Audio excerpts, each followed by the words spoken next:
In February this year, a Cessna 172 struck the ground and nearly collided with hangars while going around following a fast and long landing at Gold Coast shorter cross runway. Today I'm going to go through what happened and how better decisions could have been made, including applying it to an airport near you. All that and more coming right up. So strap in and let's get into it. Standby star 9000, 1013, Kilo 25. Coordinating Aileron, I'm on a bank balance, bank pressure rolling to 30 degrees. That's 30 degrees there. Runway 290, 163, 1. G'day everyone and welcome to episode 124 of Flight Training Australia. No matter where you are, no matter what you're doing, this is the podcast dedicated to you, all about flight training and flying in Australia and beyond. G'day everyone, I'm your host Trent Robinson and thank you for joining me again. Well, what an honour it was on the weekend to be finally presented with the 2023 CASA Wings Award Flying Instructor of the Year. On behalf of CASA, Australian Flying and the Royal Aeronautical Society, absolute honour and privilege to be received for that award, and thank you to everyone who managed to come out to the airport to witness the event and just share in the occasion and allow me to give thanks to them. Some people who I've been flying with recently, some for longer periods of time, and even a couple of students who I flew with nearly 20 years ago were in town and able to join me for the celebration, which was great. So yeah, a few drinks and snacks at the airport there, all non-alcoholic, don't worry. And it was wonderful to do that. My parents coming up from Perth and just sharing in that event. And I just think it's fantastic that flight instructors are recognised in this way and really, form a huge backbone to the whole flight training industry.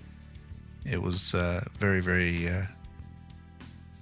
I'm very honoured. It really is great. So thank you to everybody for all your well wishes and comments and thoughts there. It's been great, and I really look forward to continuing what I do.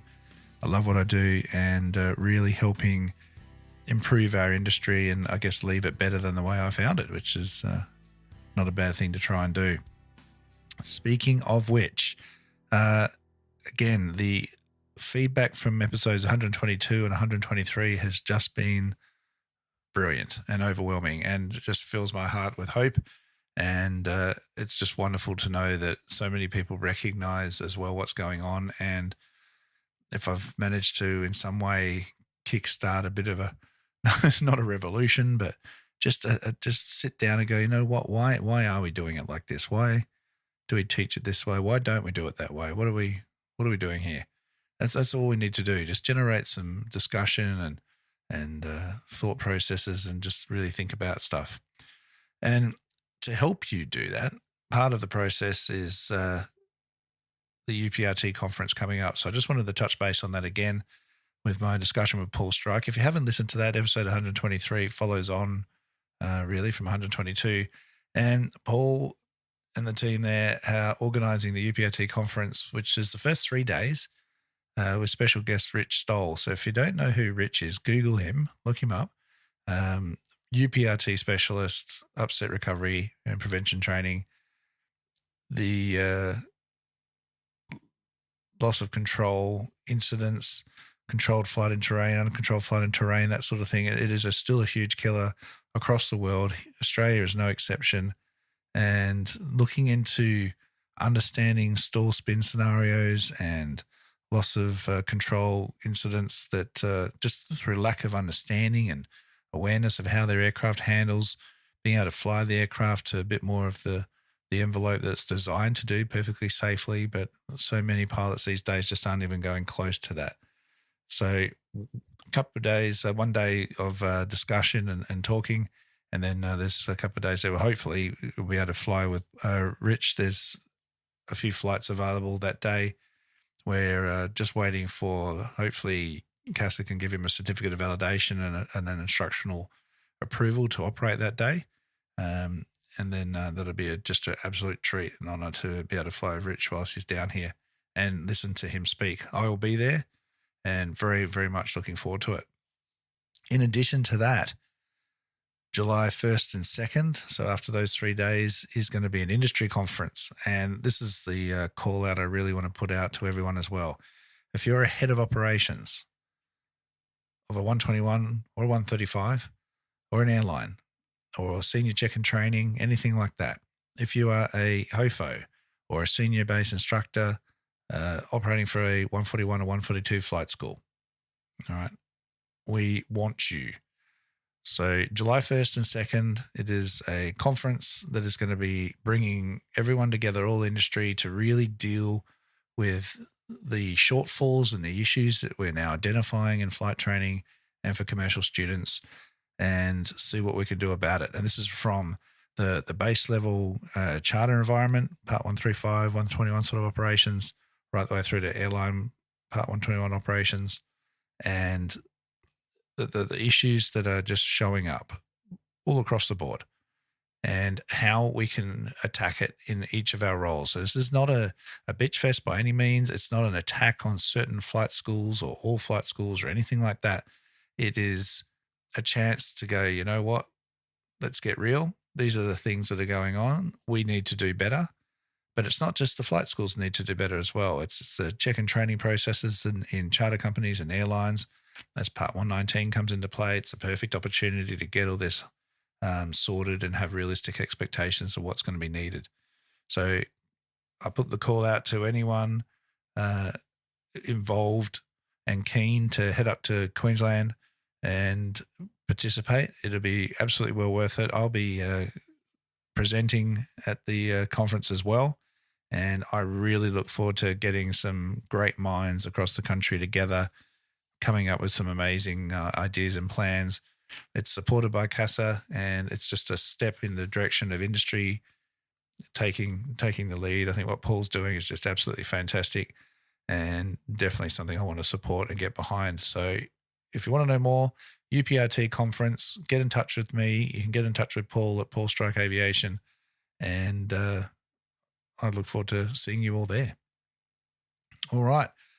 So moving on to today's episode, I guess in a way, as it always does, I always seem to link these things together, but it is very much on topic and something I've been seeing quite a bit lately in Darwin, and I'll get to that in a minute. But I just want to talk about the key event here, and this is a final report that came out after a runway and taxiway excursion and a very near collision of a Cessna 172 at Gold Coast Airport. It was early in February this year.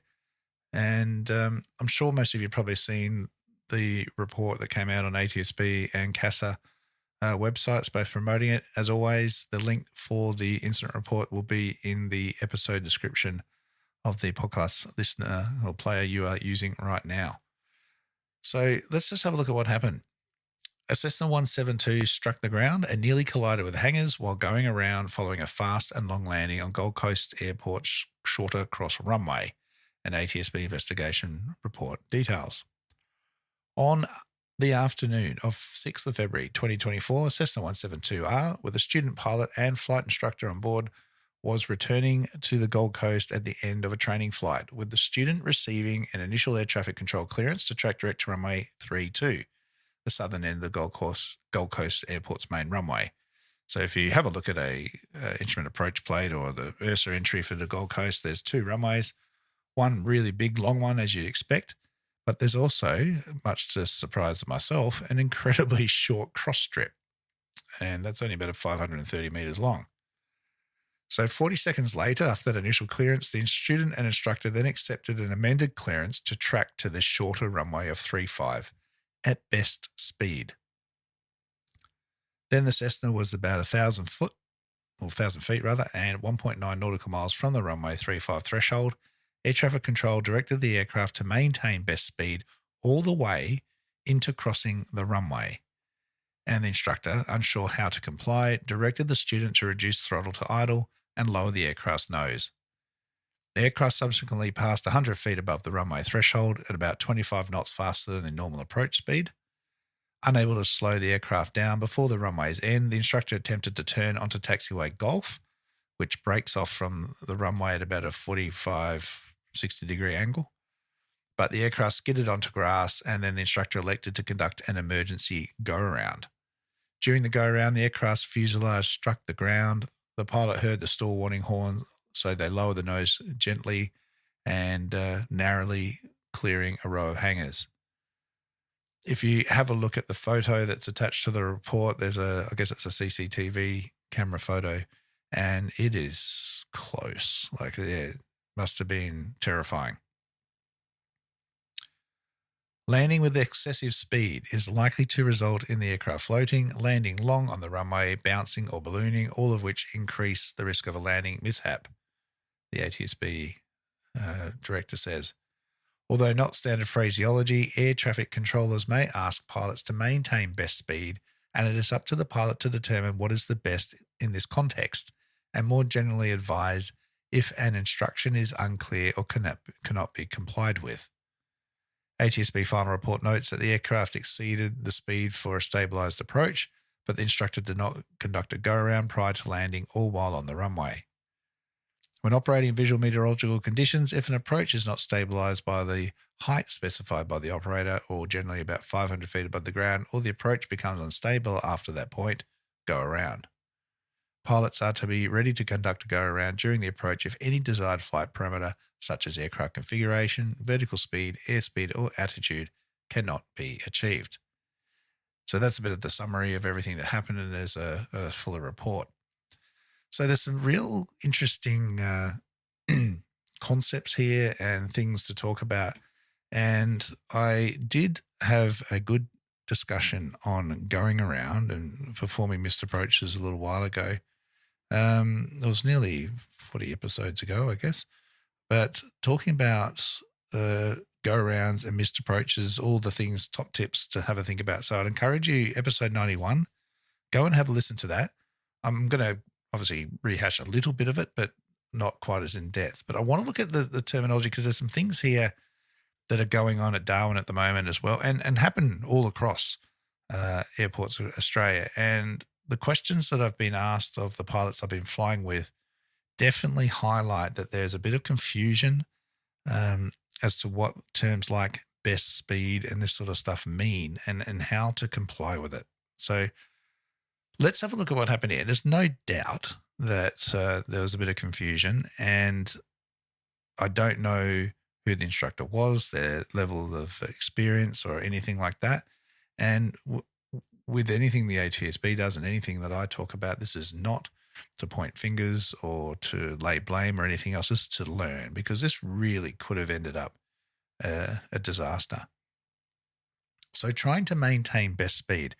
There's times, obviously, where the air traffic controllers are trying to get two aircraft together. Gold Coast Airport, I'm sure it doesn't talk about it here, might be in the big report, but a higher speed airline aircraft may have been coming in for the main runway, so they're trying to get the Cessna down and through the runway. What I would expect is to maintain best speed through the runway intersection, I think it said, wasn't it?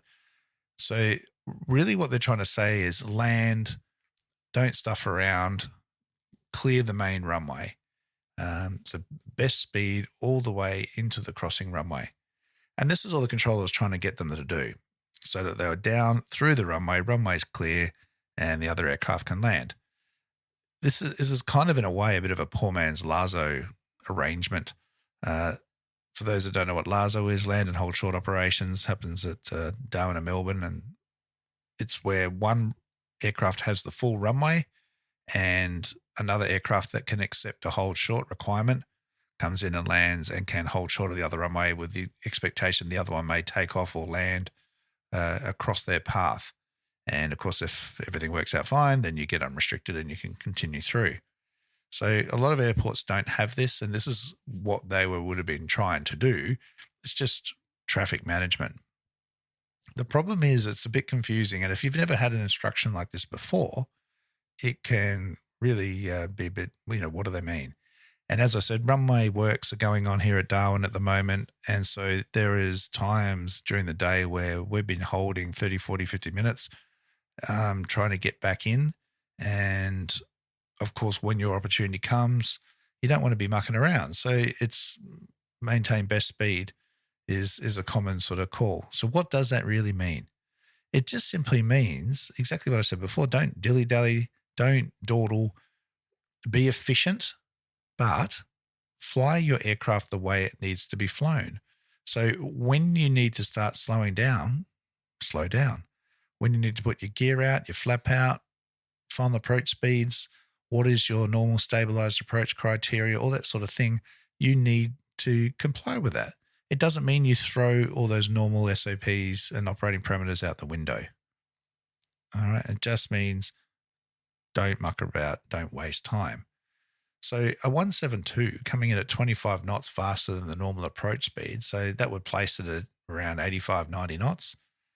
Pretty quick. I can tell you now 172 is going to float really, really well. And on a 500 odd meter runway, that is just going to end in nothing but tears. So when an aircraft comes into land, if you do a P chart, the typical height above the crossing threshold is going to be calculated at 50 feet. All right, so you land at 50 feet, then you come down to your touchdown point, aiming point, and then land. Now, this aircraft was 25 knots faster, so let's say 85, 90 knots, and 100 feet above the threshold. So already this 500-meter landing is cooked. It's just not going to happen. Now, when do you go around? If you listen to that episode 91, or I'm sure pretty common across the country for VFR operations, 300 feet AGL is the typical stabilized approach reference height. But again, what does that mean? So 300 feet is where we say if the aircraft is not configured, it's not within a speed range, and a landing is assured, then we go around. Now, it's not to say that a go around still won't happen after that point, but we've set ourselves up as much as possible for everything to go right. So once this landing approach had been botched, that was it. It was over. Should have been a go around. Once the student and the instructor, they got high. Once they realized that, they should have gone around. Once they couldn't get the airplane on the ground, they should have gone around. To then try and control an aircraft and keep it on a taxiway, again, we're doing non-standard operations.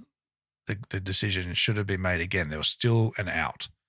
So I think they made that decision to go around or really take off again, because I don't even think you can call it a go around. An emergency go around was what the report said, but essentially they did a touch and go, and really was as late as possible that they could have left that. So 300 feet is a good number, but you've got to be prepared for that. And sometimes it's embarrassing or a bit humiliating, or there's human factors involved here of why one might not want to go around. And part of that process is, again, as I referred to in the other episode, if you think about the nominated touchdown point and the MOS tolerances of 60 to 120 meters from your nominated touchdown point, this isn't like a landing competition or something that only happens in flight tests. All right, these MOS tolerances in Schedule 8, Part 61 MOS, are there as a benchmark and goals for us to be achieving every flight we do. So we should be maintaining height within 100 feet and 5 degrees or 10 degrees of heading, depending on our experience levels and qualifications. And the landing's no different. I've had quite a few flight tests or just check flights and that sort of thing of late, where especially in a flapless kind of environment, the aircraft is fast. The aircraft rounds out. No go around yet. Float, float, float, float, float. They're sort of managing the float, using a little bit of power if need be and all these sort of things. So we still touch down nicely. And they've been feeling good about themselves. I said, oh, yeah, handled that really well. I said, well, yeah, I agree. We didn't slam into the ground. You managed it nicely, but we are more than 3/4 of the way down the runway. We can't do a touch and go. We've got no runway left. And what happened to our nominated touchdown point? Now, the whole point of nominating a point, of an expectation of where I'm aiming and then going to touch down on the ground and then obviously stop, is so incidents like this don't happen. It's not about trying to settle the aircraft down and sort it out. It's about stopping runway overruns. It's about stopping scaring ourselves like in this incident here. It's really, really important to make the decision early to stabilize the aircraft. That's the best thing you can do. So if we're doing a big, long, straight-in approach, like in this example, and like we've been getting a lot of Darwin here, what you need to do is, if you're used to a normal circuit, you've got reference points, haven't you? So you've got your final point, your base turn point, your downwind point. So we know with relation to the runway when we need to slow down, bring the power back, put the gear down, put the flap out, all that sort of stuff. So what we now need to do now is extrapolate that out to wherever we are. Now, we could be coming a big, long 5-10 mile final. We could be coming in on an angle. But whatever it is, you need to figure out where is your touchdown point. All right. So at the moment for Darwin with the runway works, it's a beam the tower. It's halfway down the airport. You then need to sort of backtrack to where you'd roughly be on a 500-foot final. Then imagine your base leg and extrapolate that out. And then from wherever the base leg to downwind position ends, come back to yourself wherever you happen to be now. And that will help you visualize. You need to create little goals or targets in the air, little imaginary gates, if you like, much like a high key, low key scenario for a forced landing, of where your targets are, so that you've got something to assess and go, you know what, I'm a bit fast here. I'm a bit high, or I'm a bit low. I'm going to delay the gear, or I need to get it out early. And this will help you. And obviously this judgment builds and improves over time, so that you know precisely where you are and what you're trying to do. So definitely a skill that needs to be developed and learnt.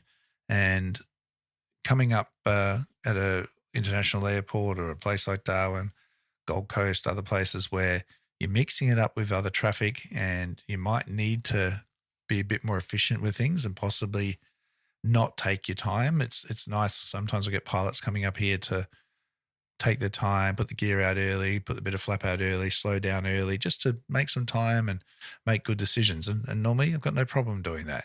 Yes, eventually later on you'll get more efficient, but right now slowing down is a good thing. But it's not necessarily always going to work with the traffic flow and the traffic pattern. So ultimately, identify where you are, plan your approach, plan your arrival, have your key target points, get your speed and everything else under control.